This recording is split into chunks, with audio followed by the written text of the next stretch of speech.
Oke, kita ketemu lagi masih dalam pembahasan materi sistem organ.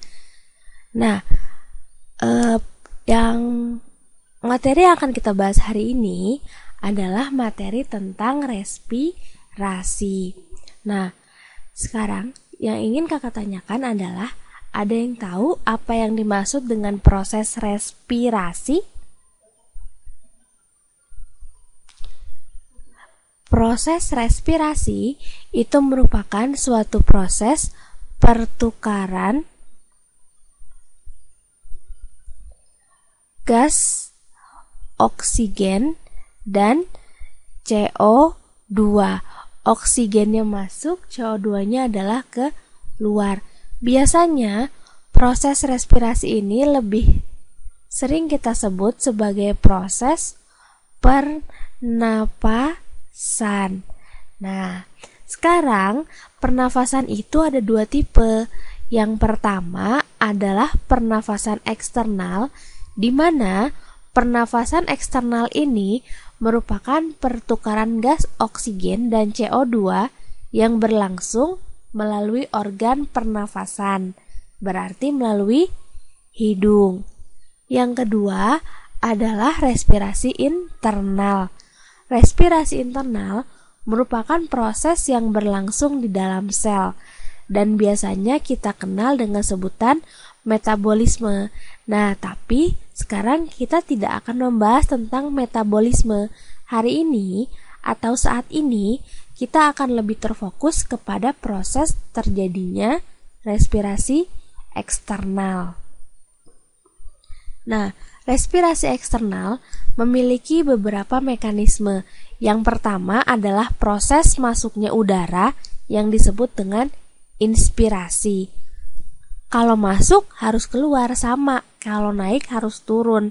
Jadi, kalau inspirasi itu adalah proses masuknya udara melalui proses menghirup udara. Sedangkan ekspirasi adalah proses keluarnya udara atau proses menghela nafas.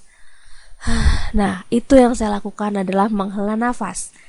Nah, sekarang proses inspirasi dan ekspirasi dapat terjadi melalui dua proses. Ada yang namanya pernafasan dada dan ada yang namanya pernafasan perut. Kalau pernafasan dada, yaitu yang akan berkontraksi atau berelaksasi adalah otot antar tulang rusuk. Jadi, pada pernafasan dada yang berpengaruh adalah otot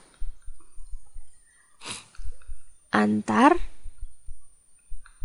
tulang rusuk, di mana dalam prosesnya kalau inspirasi itu otot antar tulang rusuknya akan mengalami kontraksi, sedangkan pada ekspirasi otot antar tulang rusuknya relaksasi.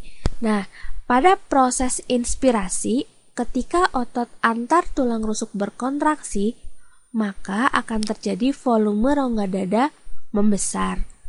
Volume rongga dada yang membesar menyebabkan tekanan dalam rongga dadanya menjadi kecil. Karena tekanan rongga dada kecil, maka udara akhirnya menjadi masuk ke dalam paru-paru. Sedangkan pada proses ekspirasi, ketika otot antar tulang rusuk berrelaksasi, maka rongga dada mengecil. Karena mengecil, tekanannya jadi besar. Karena tekanan besar, maka udara keluar. Itu tadi pernafasan dada. Sekarang kita bandingkan dengan pernafasan perut. Pada proses pernafasan perut, yang akan berkontraksi dan berelaksasi itu adalah sekat antara rongga dada dan rongga perut, atau disebut juga dengan sekat diafragma. Nah, mari kita perhatikan proses inspirasi dan ekspirasi.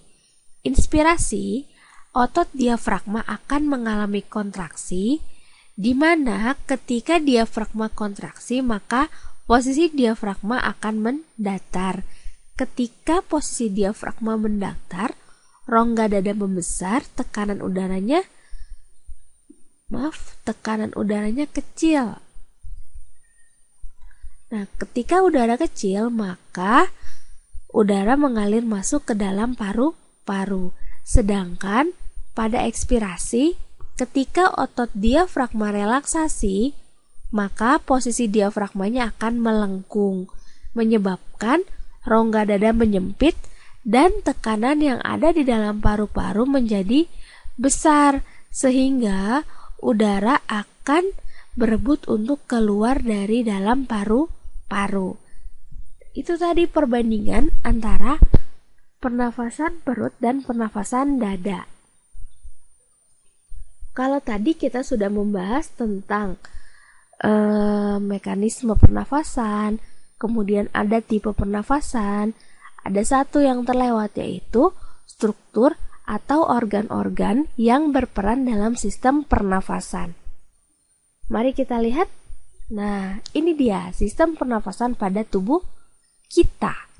Diawali dengan rongga hidung, lubang hidung, dan ada juga rongga mulut.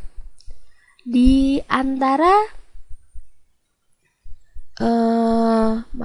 maksud saya, setelah dari lubang hidung, nanti udara akan masuk ke dalam faring, di mana di dalam faring ini terdapat katup yang disebut dengan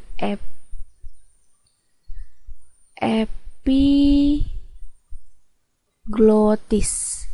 Nah, epiglotis itu adalah katup yang mengatur udara masuk ke dalam tenggorokan. Kalau udara masuk ke dalam tenggorokan, maka epiglotis akan menutup ke arah kerongkongan supaya tidak ada udara yang masuk ke kerongkongan. Tapi kalau makanan yang masuk melalui rongga mulut, maka faring akan menutup ke arah tenggorokan supaya makanan tidak masuk ke dalam tenggorokan. Nah, itu adalah salah satu sebab kenapa ketika kita sedang mengunyah atau makan, diharapkan untuk tidak berbicara karena akan menyebabkan udara masuk dan terjadilah peristiwa tersedak. Di bawah faring ada laring yang dimana laring ini menyebabkan kita bisa bersuara, atau karena di dalam laring ada yang namanya kotak suara. Dari laring ada trakea atau batang tenggorokan. Batang tenggorokan akan bercabang membentuk bronkus, dan bronkus nanti akan bercabang kembali membentuk bronchiolus. Di mana bronchiolus ini akan bermuara pada membran-membran kecil yang namanya alveolus. Dan alveolus berfungsi untuk, ada yang tahu fungsi dari alveolus? Alveolus berfungsi untuk tempat terjadinya pertukaran